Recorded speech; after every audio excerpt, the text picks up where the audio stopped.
Game 1, Jace, Rakan, and Sejuani already banned by Samsung. Yeah, Huni has had target Jace bans all throughout this tournament. He's actually played Jace more than any of the other top laners and has been a huge part of SK Telecom's early side pressure that they've been getting. I think Samsung were ready for a potential first pick Galio, and that's why they banned the Sejuani on blue side.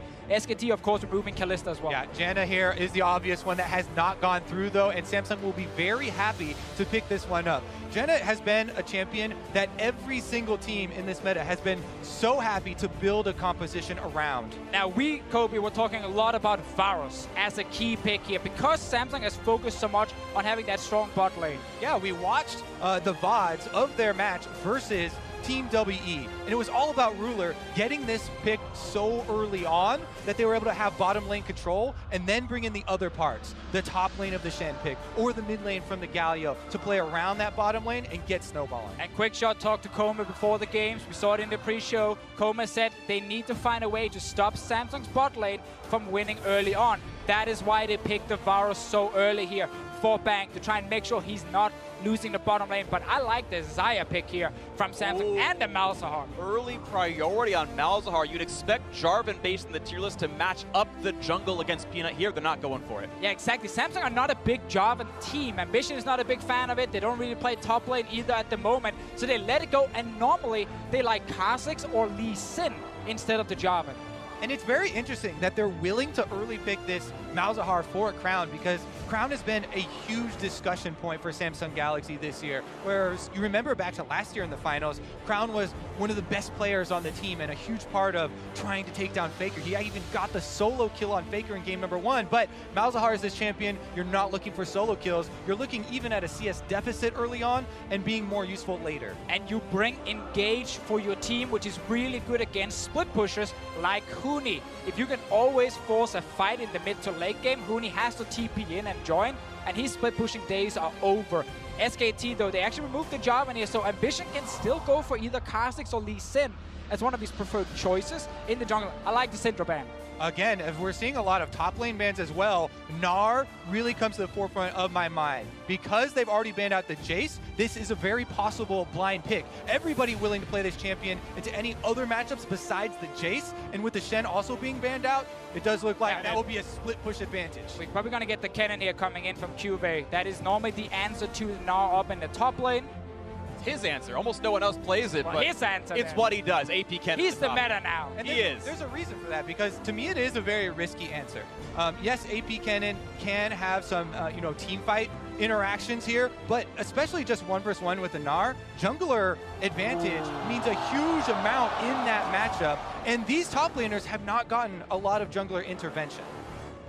All right, here we are in the ends of champs. Like you can see where all the champions have gone. Cassiopeia in the mid lane for Faker. Wolf on his 8th Lulu game of the tournament. He's played 9 unique champions and almost half an hour on Lulu here. He is on comfort. Cassiopeia as well coming in last year from Faker. He saw the blind Malzahar and said, you know what? I can destroy that guy in the laning phase. We've not seen a lot of Cassiopeia in the knockout stage, but it is still such a powerful laner if you are good with the champion. Yeah, and we do have Peanut on the Gragas as well. So much about early game in the current meta has these two roles linked. We've said so many times throughout this tournament, is a lot about mid and jungle in the early game, and then you can start to transition that through to Vision, which does get that bottom lane control we always come back to. Exactly, and the plan here makes a lot of sense from SKT's side, as we have a little bit of confusion of how far away do you walk for the handshake when the coach is all the way on the other side of the stage. Well, it's a long track here. They're going to learn, and you heard Dash talk about the 100-meter dash earlier with this one. Maybe they can run a quarter mile back and forth to their teams and the coaches. I think they're just worried the dragon was going to come back. That is a healthy amount of respect given. Still though, spawn till 35 minutes. They're okay for now. They're okay for now. I look at the SKT drafter and I'm like, okay, they identify, get a winning mid lane matchup for Faker, get a bot lane matchup that can go even at least against Samsung, and they got that in this draft here. Lulu Varus is so strong in the 2v2 lane, and the Cassiopeia can win early. And we'll have to continue to check in on the top lane 1 versus 1. Huni into Cuve's Kennen. Game 1 of the 2017 League of Legends World Championship Final about to begin. We are on to Summoner's Rift, and it is going to be a barn burner of a match. SK Telecom T1, 3-time world champions, looking for number 4. Samsung Galaxy were a game away from dethroning them this time last year, and now in front of an even larger crowd in Beijing, China, hoping to be the second Samsung team to win Worlds.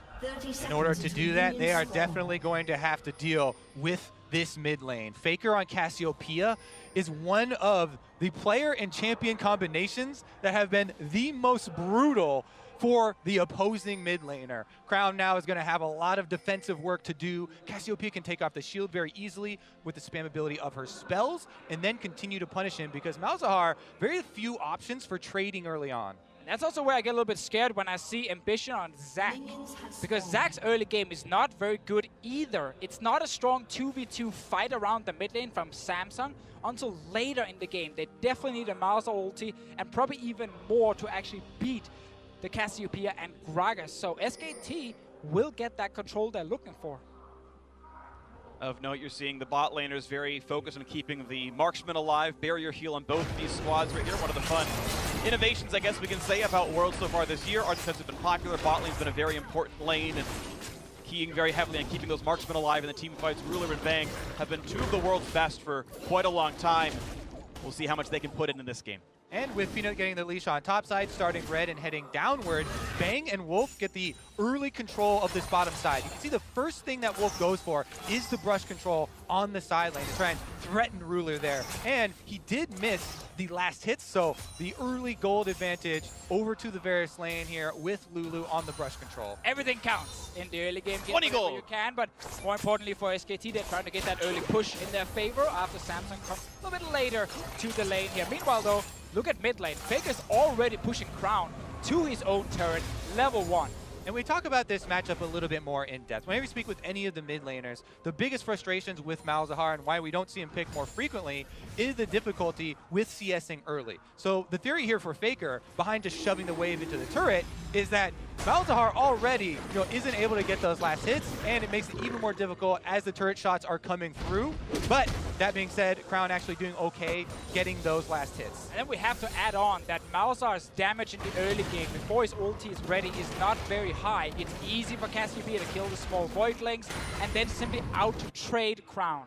And we're seeing that jungle and mid lane link on display here already as Peanut goes for a bottom lane invade, drops his ward at the Raptor Pit, and then gets vision with Q first. So he's checking all of the boxes, being safe and looking both ways before he crosses the Krug camp. Gets to cook it. He doesn't waste the W active on the Blast Cone. That's a coded interaction with the ability. So everything's ready. He's going to be just fine taking away Krug. That's easy to do.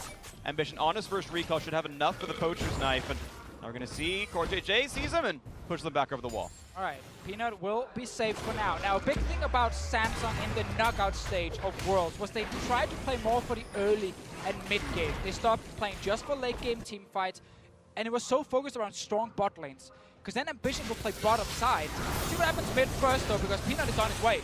Damage out of the silence. Crown's going to have his teammate coming in soon enough. But look at Faker taking plenty of damage. That's just the easy outplay 1v1. Crown gets out and he sees Peanuts nearby. You have to be very careful chasing into Malzahar when those voidlings are up, especially since there's not vision to know that Zac is not going to be there for a counter gank. So that's why Faker pulls off on the aggression and does not continue the chase. Even if Faker does pull back on the aggression, bot lane's been looking good for SKT. A farm lead for them. Now the engage of the silence, but just in time, Body Slam comes up. Summoner heal out of Faker also to build some distance. But first, Summoner spell lost by SKT. That's some good little plays around the mid lane from Crown and Ambition, of course, joining in here. They need to do this. They need to make sure Crown does not fall too far behind. When he played the quarterfinal against Longshore and he blind picked the Malzahar, Syndra was the answer for BDD, and Crown died early on in lane. He got destroyed. Same thing cannot happen here. Yes, you can fall down in CS as long as you're staying alive and you're farming. I want to talk about the bot lane, though. We talked about it a second ago. Bang and Wolf heavily ahead right now in the 2-on-2. Priority on Varus, the takeaway. And happy to play Lulu into Janna, a better laner but a worse team fighter. So far, that laning phase is going well. And this again, the counter to the Samsung knockout strategy that we see here from SKT. Get a stronger 2v2 lane. Do not allow Ruler to control bottom side. Do not allow CoreJJ to roam early. And suddenly, Samsung don't actually have a lane on the bottom side they can play around. It's on top side where Kennen is winning. That's why we put so much emphasis on this Varus pick for Ruler in Champion Select, and SK Telecom very clearly taking that one away. Here's some stats on your screen to just emphasize your point, Deficio, as far as the way that Samsung like to play it. Yeah, this is against other teams in the top 8, against the South Korean champions in Longzhu, the 3-0 there with 3 Tristana games, a bunch of Varus ones against Mystic and Co. from Team WE. This had been a formula for success in Samsung's run. And one of the reasons for the success of the formula is the amount of rewards you can get out of that bottom lane turret, if that is the first one to go. You know, with Ardent Sensor being so heavily important in this meta, you get to rotate your support and AD carry with the extra pushing power, and you kind of chain the objectives. See top lane right now. Peanut is on the way here. Q has been pushing this lane non-stop. Peanut is spotted though, and Kennen is level 6, so you really gotta respect the potential counter gank from a Zac in there against a level 6 Kennen. So far, so good with the wards. So you can see Ambition gonna spot his opponent as well. The ward's not gonna be knocked down, even though it was revealed by the Scryer's Bloom. And Ambition's been able to hold up pretty nicely in the mid lane, in the jungle, I should say, since he walks through the mid lane, holding a decent farm lead and getting a pretty solid recall off as well. But not any wards yet for Ambition. He didn't go for the Tracker's Knife that Peanut had. Always a lot of value on control ward from Samsung's side, and there's no vision on bottom lane here. We have actually Ambition moving down. He's In fog. looking for that first gank. And that's the flash to the bank, but now the chase on the Wolf lanes the Q. The auto's going to pull him in a bit more, but there's no follow-through on that one either way. They get another flash out, and that is the second Ambition gank to force a summoner out of SKT. Yeah, we'll see if the flash being down here on Bang does relieve some of the pressure, allow Ruler to catch up on the CS here. Oh, Mid that's not a lane. Void lane. Oh! Brings it back around, gets plenty of damage with the Void Lings. Faker gonna force to be run away. 100 HP left on him, flashes. I think he might have been expecting E to come back from cooldown. It just did now.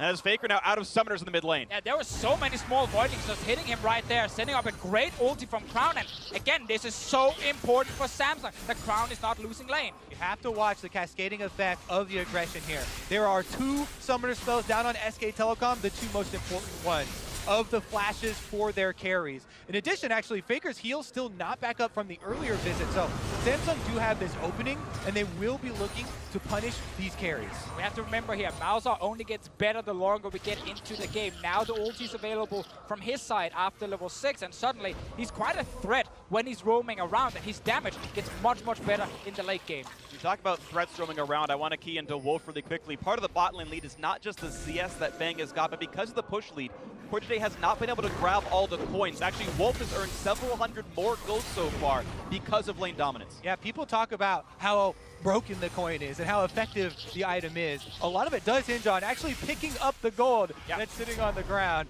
Very good point to bring up there, Freak. And it does have huge ramifications for the early towers that we keep coming back to.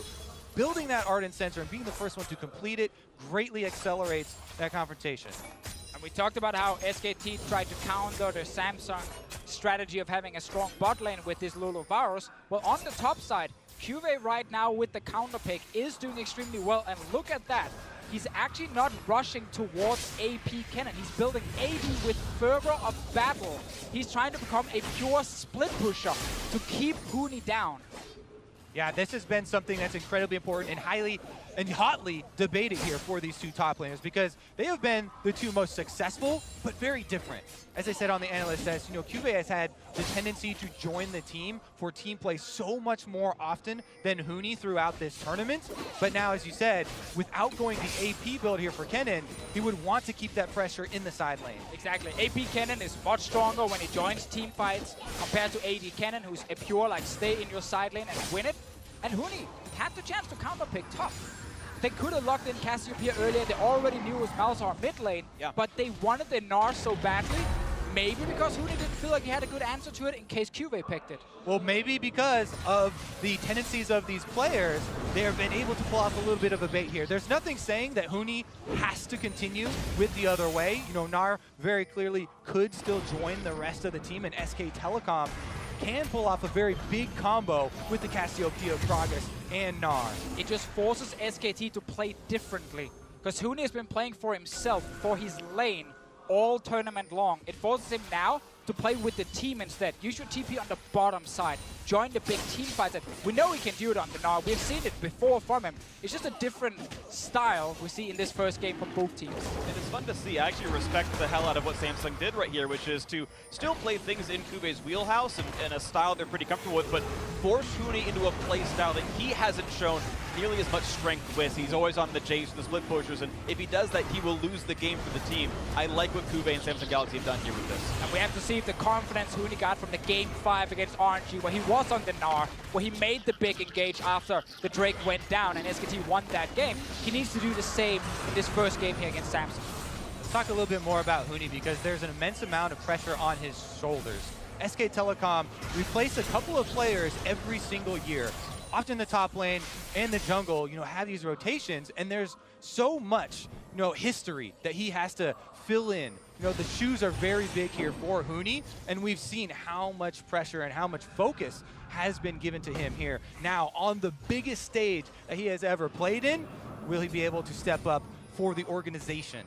Also really feels like top lane has been the most criticized role on SKT since Marin left the team. It was hard for Duke to have the impact he wanted. We saw Untaro play during the year as well. Huni didn't play all the games on the side of SKT in 2017, and it's been hard for him to kind of lock down which kind of style do they want to play from top side. Now it is a split pushing focus, except for this game, Huni needs to join the team. Look at the stun as the marks are timed out there. Kuve nearly got himself a couple hundred extra damage on the Huni, but still you can see this laning phase almost cresting plus 30 now, 12 minutes in. It is getting larger and larger throughout the game. It's beating Kuve's statistical average when he's against a player like Huni, and Kuve was already the #1 laner at Worlds so far in the top lane. He is doing immensely well here, but it's only keeping the game roughly equal. You can see still plus 15 in the bot lane for SKT. Faker up 10 as well. But it's a great start on Samsung's side with the Mountain Drake, with winning top, and with the fact again that Crown is doing great in the mid lane. He's not getting punished at all for this blind big Malzahar, and Faker's trying now. Doesn't get stunned though, and the silence means there's no more chase to be had as Faker just, takes down some Voidlings, but you can see he's kind of losing these trades. This is the pick that Faker wanted. Crown blinded it early on. They gave him 2 bans in the second phase to narrow down the pool a little bit. But Faker, though, with the Cassiopeia next up, is not really doing maybe what you expect with the matchup. And here's Samsung Galaxy starting to get what they expect out of their bot lane. A lot of pressure down here. Again, we return to that 6 out of 7 of the first turrets for Samsung have been in the bottom lane. Ruler and Core JJ slowly whittling away at this objective. Yeah, if you look at the items, it's the Warhammer and the BF sword for Ruler here, just stacking as much AD as possible against attack speed, and then Ninja Tappy on the side of Bang. So Bang is not really dealing much damage in return, and Ruler's just been able to take over the lane after the first few backs. So a 13-minute first turret for Samsung Galaxy. All I saw Ambition do was a single gank that blew Bang's flash, and the rest of it was heads up 2-on-2 with an arguably weaker laning phase. SKT got counterpick and priority and the rolls down here.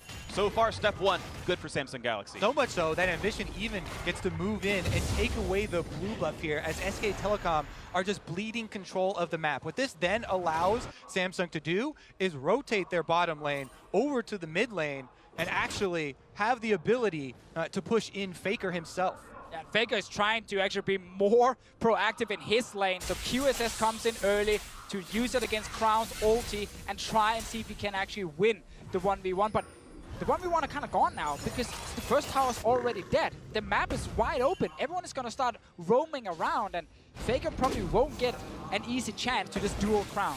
And it's double TP versus single TP, so Crown down on the bot side, of course, with that free time. You can see a blue buff stolen back by SKT is a good consolation for them. They get that same blue that Ambition had stolen earlier, and it's crucially on Faker himself. Now you've got to watch for what the lane assignments are. Samsung Galaxy putting their dual lane in the mid. The question is who can actually answer, because Crown's about to reach bot lane tier 2, and no one's getting that farm yet. You can tell the tension rising in this game. Now the ultimate's blown for both AD carries there, but the opening of the final series here at Worlds, and both teams trying to stick to the game plan, but SKT, they're slow on the play. They're missing half a minion wave right here. Bang just now coming in, and he can't duel a Malzahar. The Rage Blade's not dead. He's got a Blasting Wand in inventory and a Ninja Tabby. Wolf finally shows, but that is a minion wave late, and the work is starting to happen now. Samsung Galaxy playing 1-3-1 and being faster to play than SKT. Exactly. This is a very rough spot to be in for SKT here. They're losing the map. They're losing control around mid. Rift Hell is getting started by Samsung already. And turrets. The Rift Tail going to be grabbed up as well. A trade of blue buffs is fine, but they got first turret, Mountain Drake, and now Rift Tail with what's supposed to be the weaker early game jungler in Zac. He got banned out of the primary pool, his first Zac of Worlds, and Samsung Galaxy win in the early game. And Vision had more pressure in the early game than Peanut, with the Gragas that was taken early on in the draft to also deny that from Ambition himself. And that's mid tower down now. Bot tower already died earlier. This is becoming quite a large gold lead. Now what you want to do as soon as you get these outer turrets down for Samsung is start to clear out SK Telecom's wards, because Zac benefits so heavily from the Fog of War being able to get these big engages, and you can then follow that crowd control up with the Malzahar that we keep highlighting, who has now gotten the level 2 in his ultimate. So that is a very powerful initiation tool that Samsung would like to utilize at this stage in the game, but they have to clear out the vision of SK Telecom first. And I like that you talk about Vision so much, because between these two teams, there's a very large difference in how many control wards they actually place on the map. Samsung are amazing at getting full control and deny vision from the enemy team. And SKT, on the other hand, they are the most extreme numbers that we researched at this entire tournament. Samsung Galaxy first place in the control wards placed during the knockout stage there, and SK Telecom almost 20 less per game in last. Yeah, so SKT have relied more on having a lot of engage in their comps. And when they then see you, even out of position or slightly out of position, they are so decisive. They engage instantly. In this game here, they have the Gragas and they have the Varus to start fights. But Ruler's ulti is there to try and prevent it, and Core JJ's disengage. It really is beautiful to watch Samsung's controlled style of play here. Checkbox number 1 that we mentioned, bottom lane turret. That's off the list. Then they're able to utilize all these control wards to secure the vision and go for that engage that you're talking about, Freak. And look at this, you just see darkness on the map in so many places. Baron is not up yet, but I expect that River Fog of War to just persist for the next 3 minutes until it does spawn. Double Mountain Drake means easy to rush that one down as well. And they've got a Blade of the Ruin King top laner. If Kuve joins, they've actually got a Baron Rush on their hounds. Malzahar's pretty good at it as well. This could be a lot of great things. Samsung Galaxy are so well poised as they transition into the mid and late game. And SKT can't walk into the river because suddenly they just get Malzahar ulted and they die almost instantly. Only really Faker at this point could actually face check with his QSS, but you never want to send in your mid laner first. And the fact that SKT are now sitting with this draft here, who needed to do well in mid lane in the early game, it makes it so hard to start the next fight.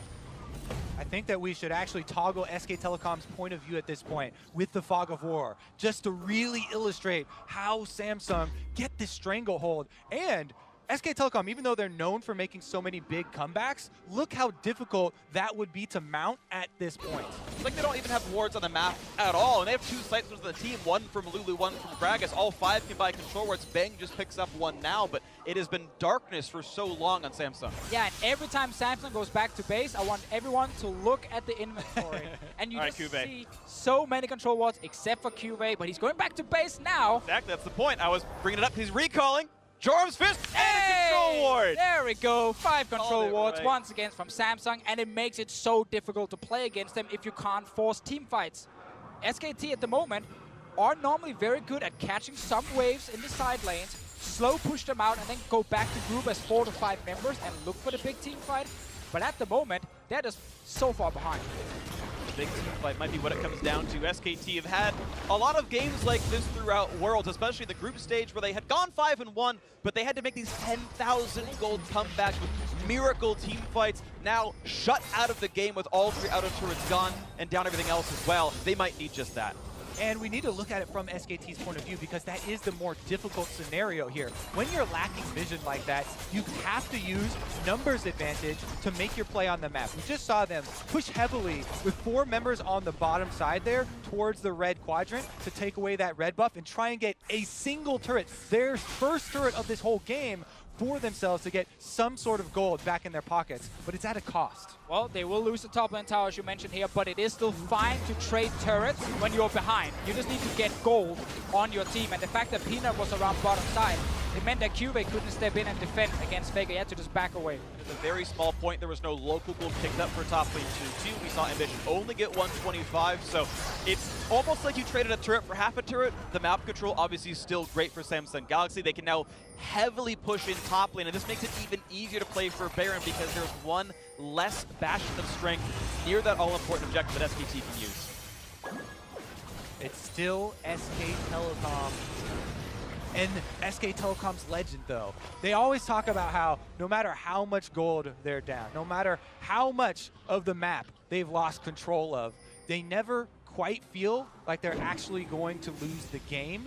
And they're always looking for the next play here. First one on the list is to try and get some sort of control so that they don't get baited around this Baron area. And here they start marching out a bit 4 versus 4 right here, but Xayah is now recalled and the Cannon's in the bot lane, so momentarily there is a numbers lead for SKT. 4 strong, they run across a barrel to face check some brushes, a few control wards going down, but even though they've gotten some temporary vision into small parts in 30 seconds, they're probably all dead again as Samsung Galaxy sweeps out. Yeah, and SKT are spending their time on getting this vision. Obviously, Samsung can then move in and deny it once again because Samsung are the stronger team at the moment. They don't have to fear SKT. They can let SKT place the vision, let them go back to their lanes, and then it's Samsung's turn to go into that jungle. And they can freely get rid of it, and then Crown with his Malzahar is a constant threat if someone is trying to face check. One of the biggest differences I see in Samsung Galaxy this year compared to last year is the confidence this team has in themselves now. Solo pings here going down, but they're just able to very calmly retain control of this map and increase their gold lead here, even versus SK Telecom, the champions, where most teams begin to panic and begin to feel rushed. It is important, though, to highlight that Faker are getting a lot of farm at the moment. He's been in these side lanes. He's happy saying, you know what, I sacrificed one side of the map to go and actually pick up the CS I need to get my items. So he's still sitting on now 2 fully completed items and QSS plus tier. He's actually very strong in case a fight happens. And his tier is basically fully stacked. It's at 720 mana right now, so as soon as he gets that Archangel Staff and brings it a full Seraph's Embrace, he will have an incredible amount of damage up if he can get to that point. But it's still just that waiting game for SKT.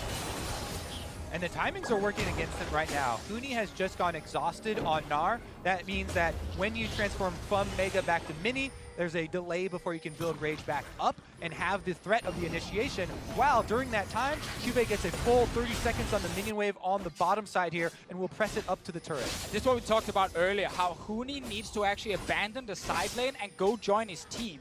Play with the 5-man group to see if they can get a team fight, and he's just catching waves in the side lane. Most other games that he played during this tournament, it was Huni who's pushing for turrets. It's Huni who's applying pressure when SKT are losing the rest of the map. Not in this game due to this AD Cannon counter pick from Samsung.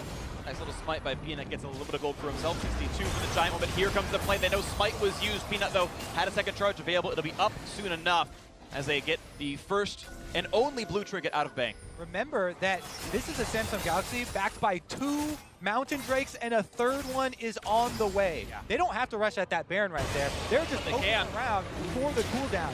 Now that the vision is in air, let's see. I really love the play when you start it, you bait out the blue trinket, you kill it, you go back to your mid lane, Got a push it, steal. and then you go back again! Going for the play, can he get himself in? He's suppressed! The burst damage! Oh! The play was too early! Peanut with the game, saving Baron steal! And here comes the re-engage, he bounces back, first blood still goes to Samsung Galaxy. Huni TP's in, but it's 5v4. Huni doesn't have a lot of places to go. Faker likely to lose his life. The flank from AD Cannon. They've got 2, now make it 3 as Bang is forced to run away. He's chased down, he's silenced and dead. Huni can try to Baron recall out, they can't see him. But 4 for 0 to Samsung Galaxy. SK Telecom got the Baron steal, but they forgot about Cube. As soon as he joins the fight and flinks around the backside, there's only one survivor, and it's Huni himself, left alone to defend. The call, though, was good from Samsung. Go back to the Baron. When Peanut tries to steal it, you ult him with the Malzahar. But everyone seemed to stop damage on Baron itself. They jumped on Peanut instead of saying he's suppressed. He literally cannot do anything. Let's see it again here. When Peanut gets into the pit, Crown wants to ult him instantly. It's actually smart by Peanut to try and ult Crown away, but now Ruler is hitting the Gragas instead of the Baron. You don't need to kill Gragas, you can kill Baron. But Ambition is the one who uses his smite early in the end there, even though the call for the whole team was to stop damage on Baron, so it's a bad call. Ambition really has a bit of explaining to do. Seems like it's a split call.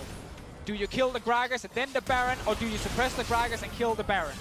And it's in moments like those where you see poise and experience really come out. That being said, 4 kills here were cleaned up on the outside from Samsung Galaxy. It was 4 kills, but the only objective taken was that third Mountain Drake. There's now a long 6-minute lull for neutral objectives, and with that Baron buff on Huni, he has a bit of pressure on the side lane. Samsung Galaxy resets on their 4,000 gold lead. We'll see what they can do next. All right, Cuvee right now needs to be careful because we have Wolf and Peanut knock their way down to the bottom lane here, but all of Samsung coming from mid now. The question is, what can they play for? A delayed game probably benefits SKT, letting Fakers scale up, and the only thing, again, they can push is turrets. So Samsung Galaxy need to move forward. All that SKT want right now is Huni to get a turret and some gold with the Baron buff. He's trying on top side, but they're actually expending the teleport here from Cuvee. And again, this is still the AD cannon, and it's extremely threatening here in the side lane. Well, maybe some concern about being outscaled. Of course, you can't necessarily count out Janna Xayah, but a concern you can think about SKT, incredible late game team fighters in their own right. They'll push forward in this game. That's where we've seen SKT come back so often in this tournament. They're down, 2-1 in series, and suddenly the 4th game, it's one big late game team fight, and they swing it all around, and then they win that game 5 as well. But in this game here, getting the Baron delayed Samsung, it doesn't mean SKT are suddenly winning, because they're still down in gold, 3 Mountain Drakes, and this draft from Samsung in late game fights is still scary. Yep, don't get ahead of yourself. This is a multi-step process. SKT have completed step number 1, though. See if they actually are able to get any further in that process, because Samsung right now stabilizing, during that Baron buff and still trying to keep that lockdown on vision that we mentioned to open up the opportunity for Zach. Going for Faker now. He does sense it and gets away in time, but the attempt at a dive was there. Now he's in safety in Fog of War, and never mind, no fight. Important little ward placed around that blue buff from SKT to see the move from mid to the bottom lane here, but also gotta look at SKT's items. There's still only QSS on the side of Faker. So Crown, once this flash is ready again, can flash ulti onto almost any member on SKT and they can burn that guy down. Well, it seems like we're going to be in a lull in the action, though. Samsung Galaxy not really a team to dive. They're the ones that play around vision control and taking over the jungle. They do get a little bit of pressure in the mid lane, so they are getting these chips in. Of course, that triple Mountain Drake means those chips are giant chunks out of the turret every auto attack, but it seems like they're still going to play very patient, and we have some time to go for the next fight. And one of the reasons for SK Telecom's confidence here, even though they have a lot of champions that require skill to pull off in these team fights, they do have an extremely powerful late game, as you mentioned before, and very well could, again, be mounting one of those huge comebacks. And they have that experience we always talk about with SKT, and the team saying, you know what, the game is never lost. There's always a way back. Wait for one mistake, and you can punish that. We saw the Baron play. That went in favor of SKT to get the Baron. They're now hoping that Samsung will overextend. Cuvee doesn't have teleport at the moment. Huni's TP is ready, meaning if Samsung are pushing with 4 members while Cuvee is in the side lane, there is a chance for SKT to force a fight and do what we have seen them do so often. That moment is not right now. Huni just now is tired. Again, cannot go back to Mega Gnar, and insight lines with Cuvee means he can easily land a stun through his ultimate, so matched well enough. If Huni ever runs far away from the lane, that's when you can start to see those openings here. Mind you, Frozen Mallet on both these top laners means a chase down is certainly viable. SKT also needs Samsung to start pushing with the 4. Like, they can't just TP in randomly if Samsung are sitting far back on the map, so they're kind of hoping that Samsung will overextend in the mid lane. There is a ward in the mid here, just past the minion wave at the bottom of your screen. That is a potential ward for Huni to use if they can start a fight. Remember, Faker is the member of SK Telecom that bought the early Quicksilver Sash. So even when you see Crown creeping around in the Fog of War, there are still options left for Faker. All summoners available as well for both of these squads, except for the teleport on Cuvee. So much of this snowball will be determined by the next play, the big team fight that is set up here. And we can see what we talked about earlier with SKT through the group stage, that blue line at the bottom. Again, this was that's their goal on average when they went 5-1. Right. They won almost all of those games. They were able to get these comebacks, and as you can kind of tell from the numbers, those aren't that gigantic. Neither really is SKT's deficit here. They have come back from worse, but what matters is the next minute right here. As Baron's coming up, the 4th Drake as well. It's about Samsung's mantra, vision control, make it darkness, play for that play one more time. What's also important about that gold graph is how SKT in the semifinal against RNG, did not fall really far behind like we have seen in the group stages. They had obviously the game 3 where everything went wrong against Uzi's Vayne, but apart from that, SKT had better early games and were more even when they moved towards the later stages of the game. This first game against Samsung, they straight up lost early game. Lost the first turrets, couldn't kill the Malzahar in the mid lane, and they've been behind all game long because of that. So this is now the moment that starts to matter again. We had that 6-minute lull when SKT stole the Baron, and a mid lane tier 2 fell, and that was it. It's now about this one. The summoners being up, the ultimates available, the vision control, Kube on his red buff. It's Samsung's game to play, and it's up to what tactics they want to use to wedge this game open. That moment approaching quickly here. Baron now spawning, and this is the triple Mountain Drake. This changes the game so much depending on the spawns here. Samsung can annihilate this Baron incredibly quickly. So you have to set up the play by getting Cubase splitting on the bottom side to mount that pressure and force SK Telecom into the difficult choice. And Huni is here already because he's trying to get control of the mid lane. Trying to allow SKT to push the wave and actually walk into the Baron area through the river so they can kill some of these control wards. But now, SKT were not there to commit, and now Huni has to go back to the bottom lane, and it's actually Cube who can either take tower or move to mid himself and get Samsung full control. And once again, it will be mini Nars. Huni's form times out. You're going to have a little bit of time for Kube with the minions. They now see Huni is there. They know he's back in a mini. They know a TP is not a threat from him. And you can see Kennen far away, waiting for maybe a TP location. Though the damage is not high, the crowd control is still the same out of AD Kennen, and he can lock in SKT if they do want a team fight. Huni getting locked up into the 1v1 here. He does not want with Cube having double buffs at the moment.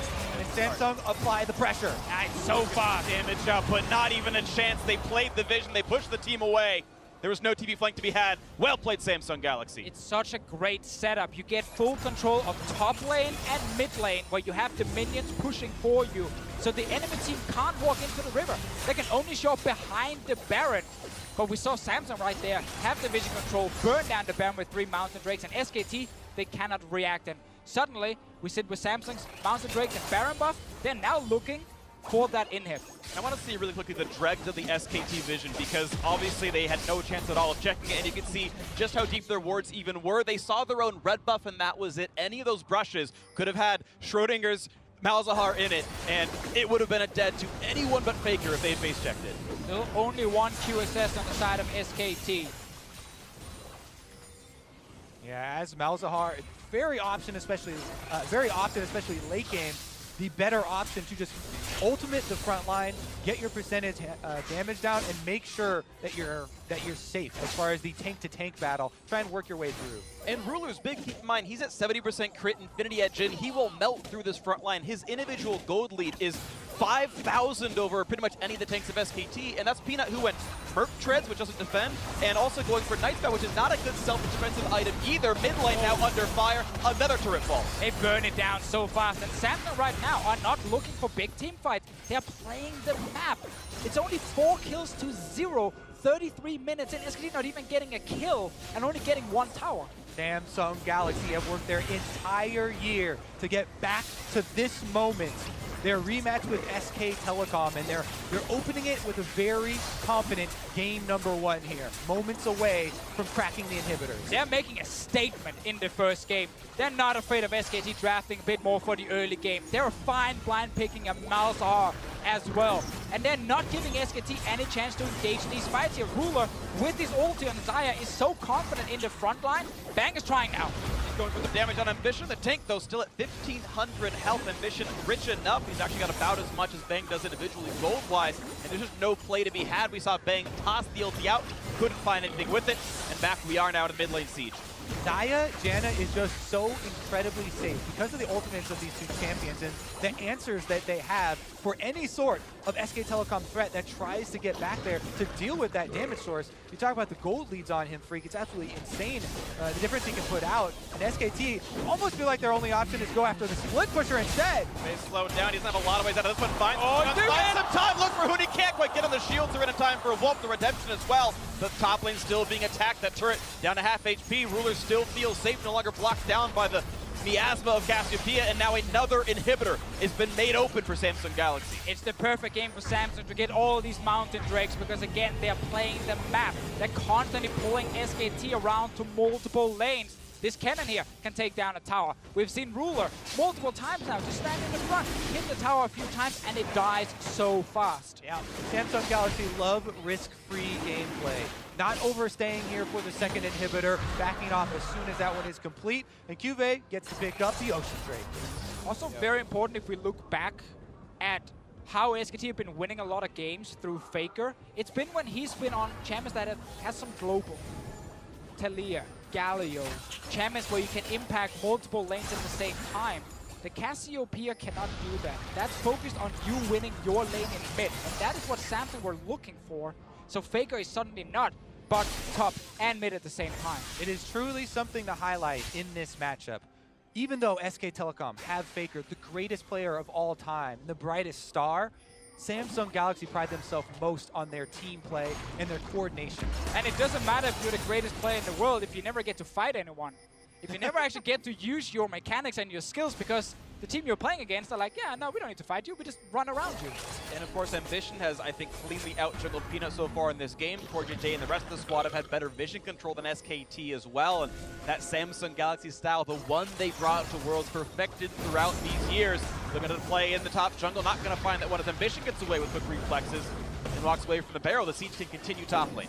Seen twice now Bang trying to fire that ulti here to start a fight in the last few minutes. Mid flash ult, and it's going to beat the Quicksilver Sash out, but it's just a trade of flash ulti for an active item, and Ruler is completely fine. Meanwhile, the bottom side, Cuvée takes his toll. He's inside the base, and there they go! Going for another one. Crown does kite away, but the Let's Bounce brings Ambition back into safety. Another bit of poke out from Bang, and it does not matter. The top inhibitor dies, and simply there is no fight to be had for SKT. The bottom gone as well. SKT's base in shambles.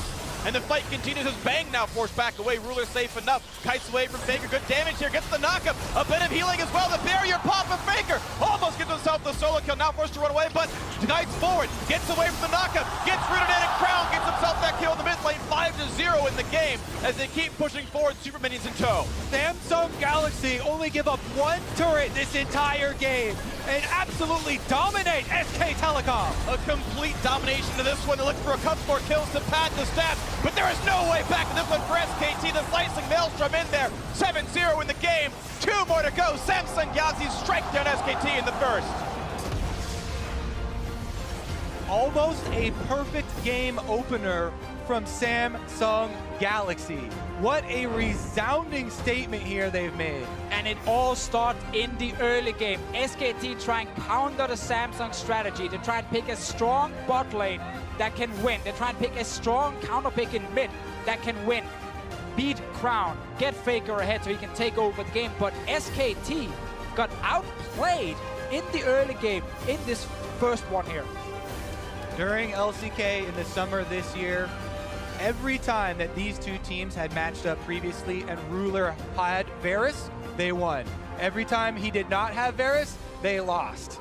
But now they've broken the trend, and you could definitely put Xayah up there for him. What you can say for trends, though, is this lineup, since Summer Split onwards, these 5 players are now 5-0 in games against SKT when they lost in the postseason. That was different players. They had decided to play Haru, but it seems like having Ambition there, the voice is so important alongside his bot lane. This lineup, 5 games in a row, wins against SKT. And some of these struggles we have seen regarding SKT's early game showed themselves in the first game here as well. Peanut did not have an impact at all on this Gragas here. Ambition was more active on a Zac in the early game than the Gragas here from SKT's side. Faker didn't win his lane hard enough. Bot lane suddenly, after a few items, couldn't actually do anything, and you start losing across the entire board because Cuvée was controlling top side all game long. Yeah, one of the biggest things we always talk about with Ambition is his in-game leadership and how much he brings to this team. So you can forgive things like the Baron being stolen by Peanut in that sort of brief breather that the SK Telecom were able to get for themselves. Well, game 1 went to Samsung Galaxy. Now to get their thoughts on how that first blow was struck, let's send it over to Dash and the analysts. Thank you very much, Freak. We said that Samsung Galaxy was going to have to play with confidence in order to stack up against the likes of SK Telecom T1. And that's exactly how you come away with a near-perfect game in the first game of a best-of-5 here on the world stage. I mean, it was quintessential Samsung Galaxy from knockout stage onwards. This was the team I evaluated my prediction on. And to see them executing and see SKT from the draft phase faltering, in my opinion, maybe not taking advantage of what worked for them before, was a surprise surprise for game 1 of a World Final. Yeah, it was a little bit of a strange draft for a number of reasons, but when you're just looking at the order of this draft phase, when they do the Varus and Gragas from SKT stand, 2 purely denial picks. They could have taken Jarvan for Peanut. They also don't need to have Bang on Varus. That was kind of all in, saying that they'd be able to beat whatever Samsung has left, but no, Samsung had plenty left. I mean, peculiar strategy out of SK Telecom there, but Azeo, we had a lot of questions about how the top laners would interact in the series, and some of those questions, they were answered right away here in Champs, like Kennen versus Gnar. Yeah, they certainly were, and I think it's so interesting to see not only did he go for the Kennen, but this was not the AP Kennen where you get a lane advantage and you transition to the team fight. This was Kuve picking purely for the 1v1, building purely for the 1v1, AD Kennen Fervor. He goes for a PD, he's going direct 1v1 build, right? This is as much of a focus at Huni and his style as you can get. And it was also in the playstyle because, sure, AD Kennen beats Gnar even more than AP Kennen, but he was teleporting back to lane. He wasn't even thinking about teleporting bot lane as had been his trend, walking back to lane, holding onto the TP. He was so excited to get back into lane and to keeping Huni down. And Huni was a non-factor this game because Kennen answered him so cleanly. Yeah, and it was a style play there from QV, right? We know that Gnar was a priority pick for both of these teams in the semifinals. So I can understand why Huni would say, give me Gnar, you're not going to beat it. But specifically QV, altering his style a little bit to then just be better at Huni than Huni. So he did a really good job in that game. And, yes, there was a lot of other things that happened, but the fact that they got so much control of that top lane was really critical. And to be fair, that is the counter pick for Kuve, right? He had the counter pick there. They gave the counter pick over to Faker, and I actually thought for the first time really that I can think of this tournament, he actually played the laning phase pretty poorly in the 1v1 with this counter pick that he had. Multiple times we saw Faker charging forward into Voidlings that are spawning extras on him, that are putting so much damage on him. When his flash is forced, it's because he's charging forward into Voidlings and getting ulted. And it seemed like he was trying to push too hard in a matchup where you have to play patiently and kind of find your opportunity against Malzahar. And I want to examine the pick ban a little bit because Faker was, as you say, the one that got counterpicked, same as QV got on the side of Samsung. What worked for SKT previously was Talia, was Galio, was Ryze, the roaming champions. Galio was banned by SKT, not an option. Malzahar blind pick, which is a new thing when it comes to the first round of the draft. It denies Ryze as an option because Malzahar really wins that lane very hard in the 1v1. Talia was available, ended up being banned in the second round. This actually forced Faker to play through his own lane. Cassio isn't going to have that same map impact. They weren't able to play through Faker. As the casters said so eloquently, Faker was a non-factor because they couldn't snowball him. And in the end, his play didn't matter. I mean, Huni, a non-factor because Kuve had control of the lane. Faker, a non-factor because Crown had control of the lane. You even jumped down to the bottom lane. That was the first turret to go down. So Core JJ and Rule are able to apply the pressure in that lane. Jat, you said it in the pre-show today.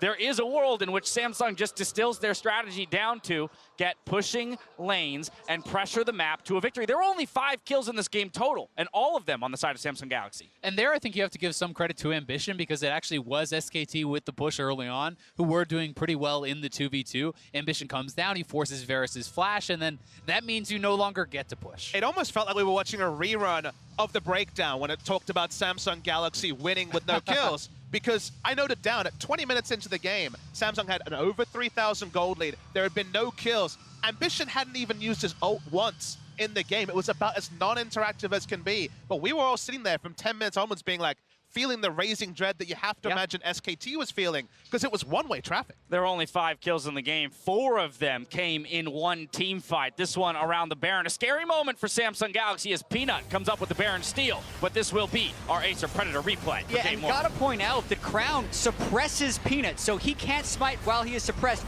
Ruler stops damage on the Baron, which makes it a 50-50. So that was like the one gap in Samsung's coordination the entire game was not securing that Baron. But then, almost as if getting the smite made SKT think they could win a fight, they couldn't. They slowly file in and they get destroyed. No team fight, Kennen. Come on, Azael. Look at that. Double kill. Wow. It was all about the Kennen, as you could clearly see. One of the things that is really interesting, though, and this is so much this is going back to pick ban for me, because Malzahar was blind picked, but it's not like their red side had the last pick in the first round. They chose Lulu over something like a Syndra. We saw Crown get absolutely slammed by BDD in the laning phase in that exact matchup, and Faker could have had it for himself. Sure. Yeah, and looking at the way this one played out, going for what I feel like is the late game scaling pick in the Cassiopeia and not being able to have Faker bail out the side lanes didn't work at all for SKT. But Samsung was nearly perfect game by WE in game 1 of the semifinals. So much can change with a minor tweak to the strategy. So I think to Papa Smithy's champion pool point, get Faker back on the other stuff. Clearly the denial picks didn't work against Samsung. As the players make their way back onto the stage, you can see the faces here of the SKT players themselves. Papa Smithy, I want to kind of refocus now into game 2. SKT, with side selection, has elected to remain on red side. No substitutions coming in. So let's talk about this a little bit. So I was actually thinking in this game, it's like, wow, they really need to have top lane control. And now that they don't have red side again, they're going to wait. They have choice. So clearly they can choose red side because I think it's all about the top lane counter pick for them. They will most likely try and save Hooney's pick for last. And the fact of the matter is, if we're going to see another first-round blind pick mid laner from Samsung, you get the opportunity to counterpick mid lane in the first round, then counterpick top lane in the second round. So red side does have a lot of opportunities there. It does feel like maybe this time Faker will be opting into his mid lane champion in the first round also. So 2 counter picks, I can't see it happening, but I'm so interested to see what Samsung will do and what will be prized, because I can't see first pick Janna being left open 2 games in a row. Samsung Galaxy absolutely controlled game 1 in their rematch versus SKT. See if the reigning champs can strike back in game 2 after the break.